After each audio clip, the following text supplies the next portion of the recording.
My left pinky was dislocated, jammed in the seam of a morgue freezer, and that door, it was pulled shut from the inside.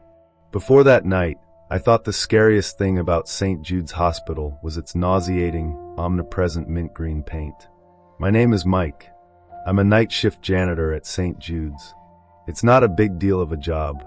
Most nights, I'm in the ER, mopping up mud, coffee, and occasionally worse. But on Tuesdays, my checklist had one specific item: process the old wing. The old wing was shut down in the 80s. It's mostly used for storing old equipment, broken wheelchairs, and extra mattresses now. Except for the basement. The basement is the morgue. That night, it was 4 in the morning. It was so quiet all I could hear was the swish-swish of my mop and the hum of the fluorescent lights. I was mopping the empty third-floor hallway. Suddenly, the service elevator behind me let out a sharp ding. I froze. That elevator, its power had been cut for at least 5 years. The doors creaked open. It was empty. No, not quite. On the metal floor of the elevator car, there was a small puddle of water. Floating in it were a few pale, lily petals. A chill crawled right up my spine. I walked closer slowly. Water was seeping from the elevator gap, forming a trail of wet marks on the tile floor. They were footprints. Bare feet. Small. They led down the hall, turned, and went toward the stairwell to the basement. My job requires me to clean up any spills. I swallowed, grabbed my mop, and followed those footprints down the stairs. The basement was colder. The double doors to the morgue, which were supposed to be locked, were cracked open just an inch. A thick, sickening smell wafted out. Not the rot of death, but a rotting sweetness mixed with the sharp tang of formaldehyde. I pushed the door open. "Hello!" My voice sounded hollow against the tiled room. All the freezer drawers were closed. But the footprints, they went straight to the end of the room, disappearing in front of drawer 07. I stood there, my heart hammering. Then I heard the sound.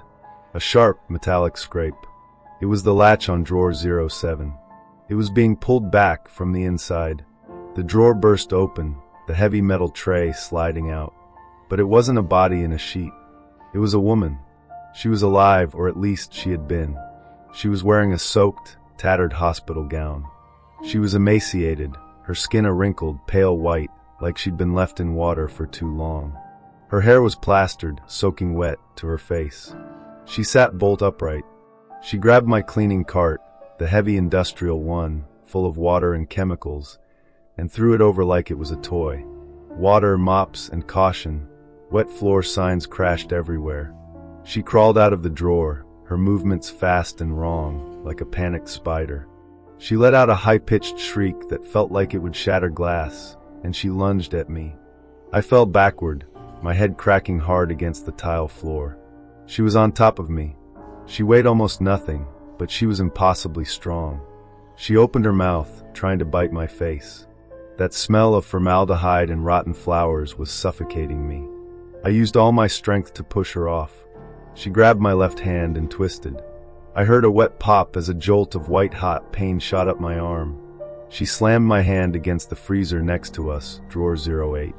My dislocated pinky finger got jammed in the door's rubber seam. She grabbed the handle of drawer 08 with her other hand and pulled, trying to sever my finger. I screamed, the rawest sound I have ever made. Adrenaline overpowered the pain. I snapped my knee up, hard, driving it straight into her chest. She flew backward, hitting the far wall and sliding to the floor. I ripped my hand free, agony making my vision blur, and scrambled out of the morgue. I grabbed the fallen mop from the puddle on the floor, and with all my strength, jammed the handle through the 2 pull bars on the outside of the doors. I stumbled down the hall to the fire alarm and shattered the glass. Minutes later, security, 2 guys who looked more scared than I was, came running down the stairs. They saw the mop handle barring the door.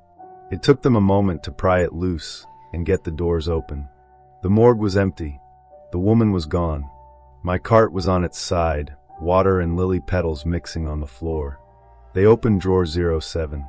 It was empty, but the sheet on the metal tray was soaking wet, and stuck to it, right where her head would have been, were several fresh lily petals. The security chief checked the logs. The records showed that the occupant of drawer 07, a woman who had died of drowning a week ago, had been claimed by her family 2 days earlier.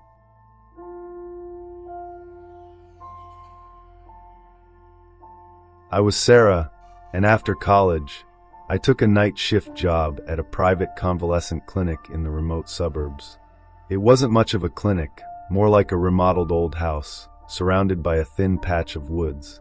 My main duty was to look after 2 long-term residents, a lady in her 90s with advanced dementia and Mr. George, who needed continuous care after a stroke. From 10 p.m. until 6 a.m., I was completely alone, responsible for the security and care of the entire building. The cell service was terrible, so my only company was a landline phone and a dim night light. It was a perfectly ordinary Thursday night, with a cold, damp drizzle outside. I double-checked that all the patients' doors and the external windows were locked, and then settled into the small staff lounge on the second floor. The time was just past 1 in the morning. Both patients were fast asleep, and the only sounds were the occasional faint creaks of the old house, which I told myself were just the wood contracting in the cold. Just as I opened an old novel to pass the time, I heard a deeply unsettling noise coming from downstairs. It wasn't the usual house sounds, but a slight, persistent metallic scraping sound coming from the kitchen. It was a soft, rhythmic SCHK, SCHK, SCHK sound like someone gently honing a knife on a cutting board, and it lasted for a good half-minute. My heart hammered against my ribs. I was certain all the doors and windows were secure. We had no night cook and no other staff. I held my breath, crept to the lounge door, and listened. The sound stopped. I grabbed my flashlight and slowly walked down the main staircase. The old wooden stairs groaned under my weight. When I reached the first floor and shone the light toward the kitchen, the door was slightly ajar. I pushed it open and flicked on the overhead light. The kitchen was empty, but on the cutting board, one of our stainless steel fruit knives lay flat. Beside it, a stick of butter, which had been in the fridge, now had a small, fresh slice taken off it, placed next to half a piece of bread on a tray. I distinctly remembered putting the butter away last night, and the cutting board was clean. Someone had been in here moments ago, preparing food. My first instinct was to call the police, but my phone had no signal, and the landline was in the main living room, too exposed. I rushed back upstairs and practically threw myself into the lounge, locking the door from the inside. I pressed my back against the door, trembling, my pulse loud in the silence. I decided to wait, straining to hear any movement below. About 5 minutes later, I heard the sound of heavy footsteps on the first floor. It wasn't the tentative shuffle of an old person or the stealthy tread of a thief. It was a firm, measured pace, an adult walking slowly and deliberately, seemingly unconcerned about being heard. Thump, thump, thump. The footsteps began ascending the wooden staircase, growing closer and clearer. I stopped breathing. Finally, they came to a dead halt right outside my door. Silence. I heard the door handle being very slowly turned. It moved slightly, met the resistance of the deadbolt, and stopped. The person didn't try to force it, as if simply confirming the lock was engaged. Then the footsteps resumed, slow and measured, moving away from my door, toward the end of the hall where Mr. George's room was. I was about to sob from the relief, feeling a momentary lapse of tension. I told myself he was a confused burglar and had moved on. I needed to open the window and scream for help. Just as I approached the window to open it, there was a sudden, deafening sound from behind me. Crash. I didn't have time to turn around. The window in front of me shattered. Shards of glass and cold rainwater sprayed over me. A dark figure, wearing a knit cap, with his face obscured by shadow, lunged through the broken frame. He had a brick in his hand, which he tossed aside. He didn't shout or curse or make any sound. He simply moved toward me like a machine completing a programmed task. Adrenaline instantly flooded my system, overriding the fear. I didn't have time to think.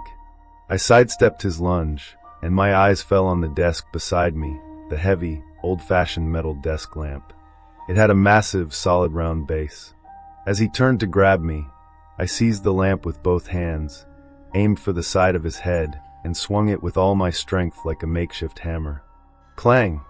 The sickening thud echoed in the small room. The man staggered, and then, without a sound, he tumbled heavily to the floor. He didn't move. I knew I couldn't check on him. I burst out of the staff lounge and rushed into Mr. George's room next door. Mr. George woke up with a start, staring blankly. I locked the door and shoved a heavy dresser against it. I didn't call the police. I knew help would take too long. I ran to the window, tore off the heavy curtains, and quickly tied two of Mr. George's thick bedsheets together, securing one end firmly to the sturdy bed frame. I didn't spare another glance at the figure in the lounge. I climbed onto the windowsill and shimmied down the sheets. The cold rain and wet sheets made the grip treacherous, but pure survival instinct kept me holding on. I landed hard on the wet grass, ignoring the pain, and ran blindly toward the faint lights of the highway in the distance. A passing runner on the highway found me 10 minutes later and called the authorities. The police found the intruder unconscious on the floor of the lounge, alive but bleeding. He carried no ID, only a pair of pliers and a heavy ring of master keys. The most disturbing discovery was in the basement. The small room used to store controlled narcotics, the safety room, had its lock forced open. A few vials of powerful sedatives were missing. The next day, after I gave my statement, Mr. George's son arrived. He relayed a chilling detail his father had murmured to him. Just before the crash, he heard someone whispering outside his door. "Don't be afraid, George. I just want to give you a little shot. You'll sleep very peacefully." It clicked. The man wasn't a random burglar looking for cash or pills. He was there to take someone, or perhaps to silence them. My presence had forced him to change his plan. His window entry wasn't an escape route, but the most direct way to his target on the second floor. The police never identified the man or his motive. But as I gathered my belongings before quitting, I noticed something in the wet foliage by the main entrance. A crushed cigarette butt. The police had confirmed the intruder did not smoke. I couldn't shake the thought. It wasn't left by the attacker. It was left by someone else, watching in the dark, waiting. They were organized. They knew my schedule. I hadn't just encountered a random break-in. I had barely survived being the collateral damage in a highly premeditated transfer. The rain, the knife scraping, the heavy steps, it had all been a quiet orchestration for a wide-awake kidnapping.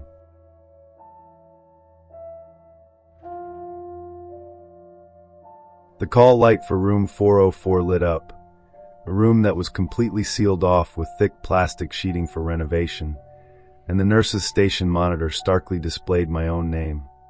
Patient Davis A. This happened last week. No, wait, maybe it was early Friday? The days get blurry on the night shift. My name is Amy Davis. I'm an RN on the oncology floor at St. Jude's. 3:30 in the morning. They call it the devil's hour, but I just call it paperwork hour. The whole floor was dead silent, except for the scritch-scritch of my pen on the charts and the eternal, low hum of the vending machine down the hall. The air had that sharp, sterile smell, bleach and floor wax. My coffee was cold. My eyelids felt like lead. My only goal was to get through this goddamn stack of forms before shift change. My nurse's station was like a little island of light in the main hall. But beyond my line of sight, at the other end of the floor, the 400 wing was pure darkness. It was under heavy renovation. All the rooms were gutted. The double doors leading to it were locked and sealed, floor to ceiling, with that thick, semi-translucent plastic sheeting. Danger, construction area, signs were plastered all over it. At 3:32 a.m., a sound cut through the silence. Beep. I looked up. On the call panel above the station, a single red light was on. Room 404. I frowned. That was impossible. Room 404 was right in the middle of that construction zone. I glanced down at my computer monitor. The little alert window popped up, showing the call info. Room 404. Patient Davis A. My heart skipped. Davis A. Amy Davis. That's my name. Damn system glitch, I mumbled. I hit the reset button on the console. The red light went off. The window vanished. I sighed, rubbing my eyes. Just tired. Beep. It was back. Red light. 404, my name, flashing on the screen. A cold, irrational flicker of annoyance. I stood up, grabbing the heavy-duty metal flashlight from the drawer. If a vagrant or someone had somehow slipped into the construction zone and tripped a sensor, I had to check. I pushed open the door to the hall, my rubber soles squeaking on the waxed linoleum. I walked toward the darkness. The closer I got, the more wrong it felt. The air in that hallway was completely still. The HVAC system had been isolated. But the massive plastic sheet sealing the 400 wing, it was billowing. It wasn't drifting in a breeze. It was sucking inward, hard, then puffing outward. Again and again, rhythmically, like something huge and hidden was breathing. I stopped, the beam of my flashlight dancing over the rippling plastic. "Hello," I called out. "Nurse's station. Is someone in there?" No answer. Just the whoosh, huff of the plastic.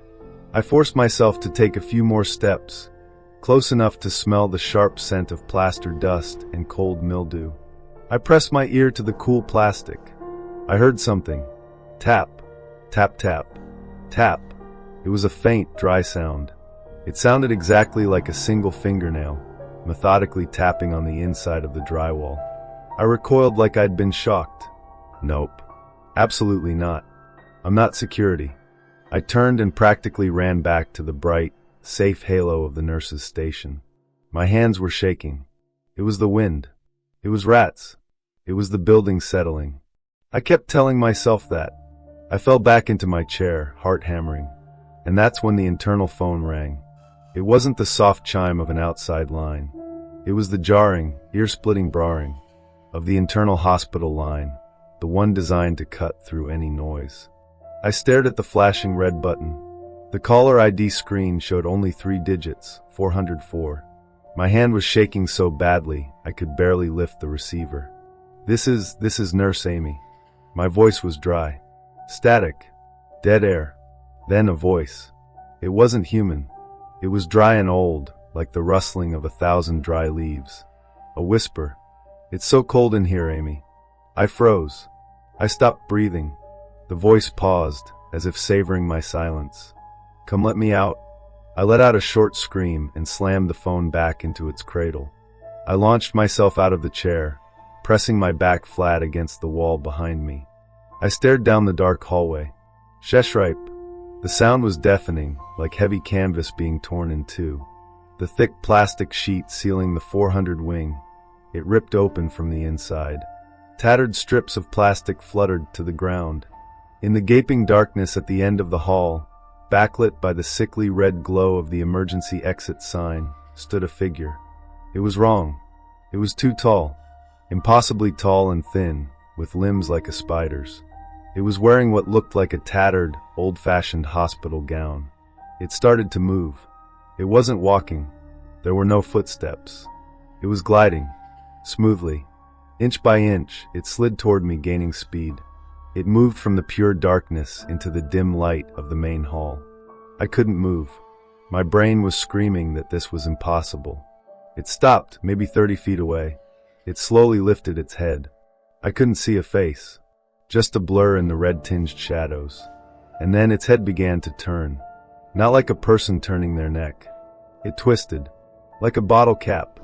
It rotated a full 180 degrees until it was completely upside down, looking at me. I finally broke. It wasn't a conscious scream. It was a raw, primal sound of pure terror ripped from my lungs. I wasn't thinking. My body just reacted. I spun around and lunged for the staff break room door, just a yard behind me. I slammed it open, dove inside, and threw my entire body weight back against it, slamming it shut. With fumbling, useless fingers, I managed to twist the old-fashioned brass deadbolt. I slid down the door, gasping, trying to force air into my paralyzed lungs. Click. The fluorescent lights in the break room flickered twice and died. I was in total darkness. I scrambled to my feet, fumbling along the wall. There was another exit, a door leading to the rear emergency stairwell. My way out. It was on an electronic lock. It needed my keycard to open. My keycard was on its lanyard, which was lying on my desk at the nurse's station. I'd taken it off to answer that goddamn phone. My blood went cold. I was trapped. Knock. Knock. A gentle tap on the very door I was leaning against. I yelped and scrambled backward, crashing into a small table. On the other side of the door, the whisper came again. Not on a phone this time. It was right against the wood grain, as if it was speaking into the very pores of the door. I just want to check your vitals. Wham! The door exploded inward with a sound like a gunshot. The wooden frame splintered. It was ramming the door. Wham! The door bowed inward. Wood chips flew into the dark room. It was coming in. Adrenaline flooded my system, eclipsing the fear. I was not going to die in here. I looked around wildly. Pitch black, save for the faint city light coming through the window. The window. Crack! The deadbolt ripped out of the frame. The door started to swing open. I didn't have time. I grabbed the heavy, old-fashioned glass coffee pot from the counter. The one I always complained was too heavy to bother cleaning. I didn't hesitate. With all my strength, I hurled it at the window. The sound of shattering glass was deafening. Icy night air blasted in. Behind me, I heard the break room door finally burst open, crashing against the floor. I didn't look back. I scrambled onto the windowsill, not caring about the jagged shards of glass that tore through my scrubs, slicing deep into my arms and side. I threw myself out. I hit the platform hard. It was a flat, gravel-covered roof on the second floor. The impact knocked the wind out of me, but I didn't stop. I just screamed, clawing my way across the rough gravel on my hands and knees, scrambling away from that broken window until I slammed into a massive HVAC unit. I huddled behind it, curling up like a wounded animal, and just shivered. Security found me there 20 minutes later. I was hysterical, incoherent. They thought I was crazy or high. They swept the 400 wing with their flashlights. It was empty. The thick plastic sheeting was perfectly intact, sealed tight with industrial tape. They said the pressure change from me breaking the window must have just looked like the plastic moved. They blamed the 404 call on a power surge, causing a system-wide glitch. I almost believed them. God, I wanted to believe them, until the day shift charge nurse came in and saw the break room. The door was destroyed. The solid core oak door had been ripped from its hinges and torn in half like it was paper. No human could have done that, but the thing they couldn't explain was on the floor, leading from that ruined doorway all the way to the shattered window where I had escaped, was a perfect, clear set of dusty footprints. They were bare feet, and they were covered in the fine, white plaster dust that could only have come from deep inside the 400 wing.